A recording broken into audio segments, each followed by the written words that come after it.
Today we're slipping into the shadows to explore the genesis of a gaming legend, Metal Gear Solid, which really burst onto the scene back in 1998. That's right. We're mainly looking at the Metal Gear Solid Origins Inquiry document today. It's a great resource. But we'll also pull in some context from, the complete Metal Gear timeline video transcript, just to get the bigger picture.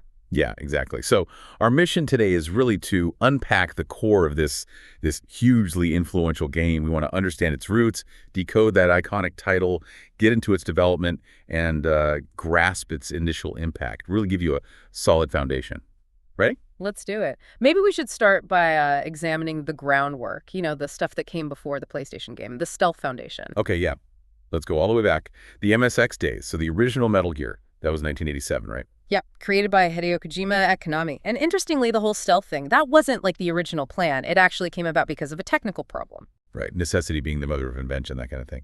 So Kojima wanted more action, but the hardware, the MSX2, it just couldn't handle loads of enemies on screen at once. Precisely. Yeah, so that limitation kind of forced his hand, creatively speaking. It pushed the design towards avoiding enemies, hiding, and that accidental discovery basically became the core DNA of the entire Metal Gear series, and this is where we first meet Solid Snake. Ah, the legendary Snake. His first mission, infiltrate outer heaven, take out this walking tank, Metal Gear, the TX-55. Though, funny thing, that specific Metal Gear, it never actually got fully working in the first game, did it? That's a crucial point, yeah. Yeah. The idea of this super weapon is there, but it's kind of latent. It plants a seed, for later. And just introducing Snake right from the start is so important when you think about the later game's title. Okay.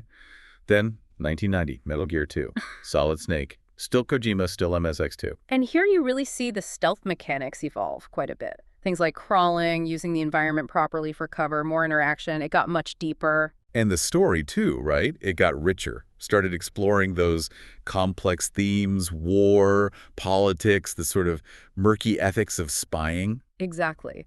The storytelling definitely gained depth, kind of foreshadowing the really complex narratives the series became known for. And crucially, like you said, this one actually puts Solid Snake right there in the title. That feels like a really big step, almost like they're underlining how important this character is going to be. These MSX games, they really laid down the fundamentals, didn't they? Oh, absolutely. They set up the core gameplay loop, introduced the hero, really set the stage perfectly for that huge jump to 3D. So then the PlayStation arrives. A massive leap in tech. And this is where Metal Gear Solid becomes the game we really know. And driving that was Hideo Kojima, director, producer, writer. He was the main force. His ambition, which was sort of held back by the MSX limits, suddenly had the perfect platform with the PlayStation. He had all these big ideas the old tech just couldn't handle. The PlayStation must have felt like unlocking a whole new world for him. Totally. He was aiming for a game that felt, really realistic, but also super cinematic. He was pulling ideas from Hollywood action movies, spy thrillers. His goal was to capture the fear and dread of war authentically, but still make it entertaining. That balance is key, isn't it? Tackling heavy stuff, but keeping it incredibly engaging. And you can definitely see his early filmmaking dreams in things like the smooth character movements, how enemies react. Yeah, and what's interesting is initially he thought about remaking the first Metal Gear, but he decided a direct sequel would be better to really show off the new 3D tech. He saw the PlayStation as a chance to build on that original foundation, but in a completely different way. And build, he did. Development kicked off around 94, I think. It was shown off in 96, finally released in 98. That shift to a full 3D polygonal world was just huge. Monumental, yeah. And this is where solid in the title gets another important meaning. It wasn't just about Snake anymore. It directly pointed to the move into solid 3D graphics. Kojima even talked about the cubic structure of polygons, like a mathematical connotation representing to the third power. It meant real depth, moving anywhere, much more complex game worlds. I love that story about him using Lego bricks to map out the 3D levels. It really shows that hands-on, trying to figure it out approach in this new dimension. It really does. Shows the kind of problem-solving needed back then. And of course, the stealth focus got massively ramped up. This was Kojima's core design philosophy, finally getting the tech it needed. And the storytelling. Those in-engine cutscenes were revolutionary. Big story moments happening right there in the game engine, not separate videos. Exactly. It made the whole experience feel much more seamless, more integrated. Plus, the CD-ROM format meant they could have extensive high-quality voice acting, which was huge for immersion. And the codec. It Can't forget the codec. It was way more than just getting mission info. It was this amazing tool for character development, world building. Like, you'd learn so much about people's thoughts, their relationships, just through those calls. Totally. A really clever evolution from the old radio system. Vital for explaining things, developing characters, and even letting Kojima inject his own voice, with trivia, deeper thoughts on the themes, the lore. It really blurred the lines between playing and watching in a cool new way. Now, Kojima was the visionary, but there was a whole team of super talented people making this happen. Oh, absolutely. Kojima was definitely the guiding hand, but the Origins Inquiry document rightly highlights other key players, like Yoji Shinkawa, the character and mecha designer. His art style, that sort of rougher, unfinished look, instantly iconic. You see it, with Shinkawa. Yeah. And he designed Metal Gear REX, right? Capturing Kojima's idea of it being like a living creature, but mechanical, with a pilot. That organic mech fusion. Spot on. Then there's Kazunobu Uhara, the main programmer. The technical hoops he had to jump through to squeeze this incredibly ambitious game onto one PlayStation disc were apparently insane. He mentioned the game literally exploding sometimes because of memory issues. Wow, talk about pressure. And Kazuki Muraoka on sound, that must have been crucial for building the tension, the atmosphere, even if our sources don't detail every specific effect. Agreed. Sound design is so vital, even when you don't consciously notice it. We also had Tomokazu Fukushima, who co-wrote that dense script, and Toyota, the motion director, making the characters move believably.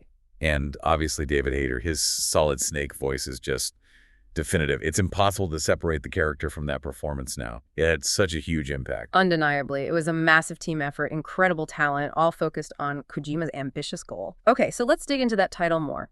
Metal Gear Solid. We've hit Solid, but what about Metal Gear itself? Right, Metal Gear. So in the game world, it's this walking nuclear-armed tank. But it's more than just hardware, isn't it? It's a concept. Precisely. And the origins actually get fleshed out later in Metal Gear Solid 3, where a character, Dr. Granin, talks about it being the missing link between infantry and artillery.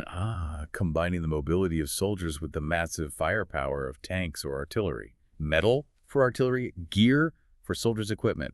That fusion makes it so uniquely dangerous. Exactly. And it ties right into the series' big themes about technology, weapons development, and how they change warfare.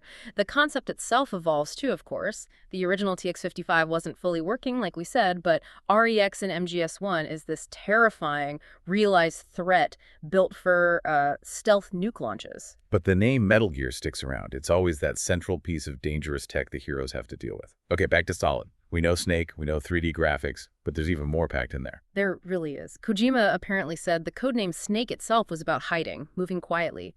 Adding solid was meant to contrast with anything soft, suggesting reliability, strength, that kind of unwavering quality Snake has. And then there was that cheeky little dig at Square Enix, right?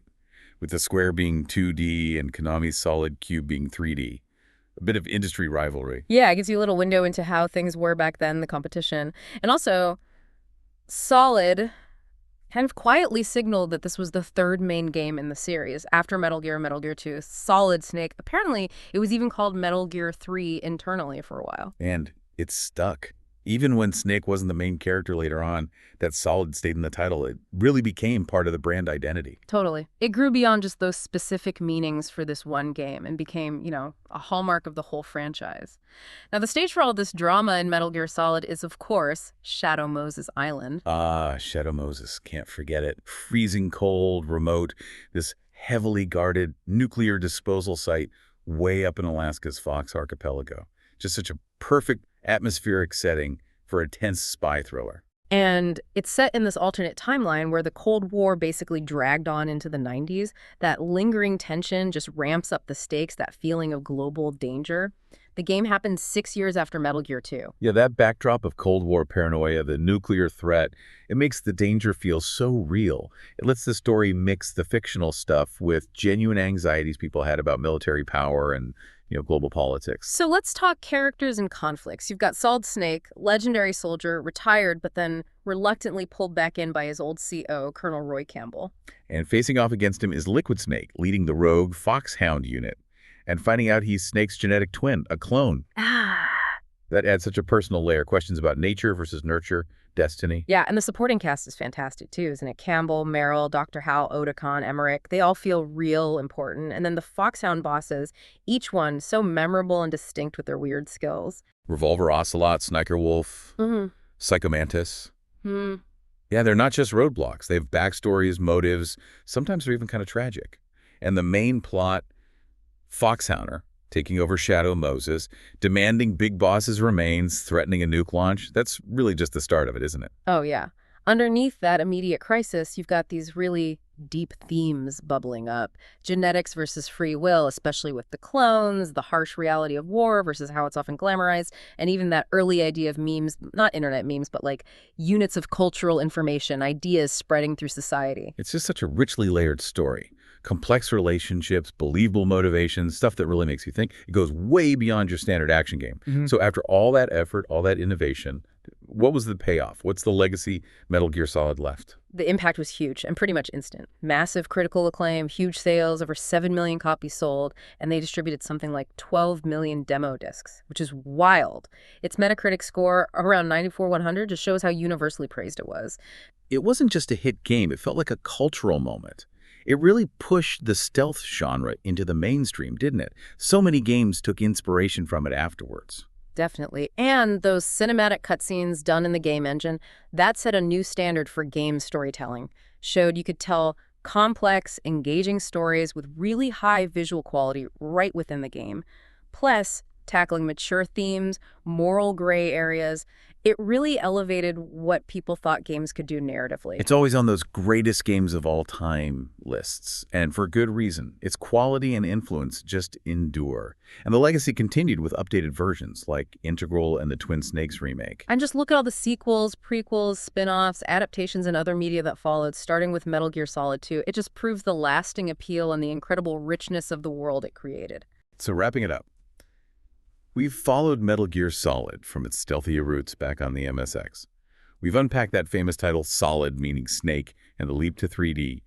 We've looked at Kojima's huge ambition, the amazing team that made it happen, and that unforgettable setting, Shadow Moses Island. Yeah, and thinking about this whole journey, it makes you consider, how hardware limits back then actually ended up shaping whole genres, like stealth in Metal Gear's case. Wasn't the plan, but it worked out.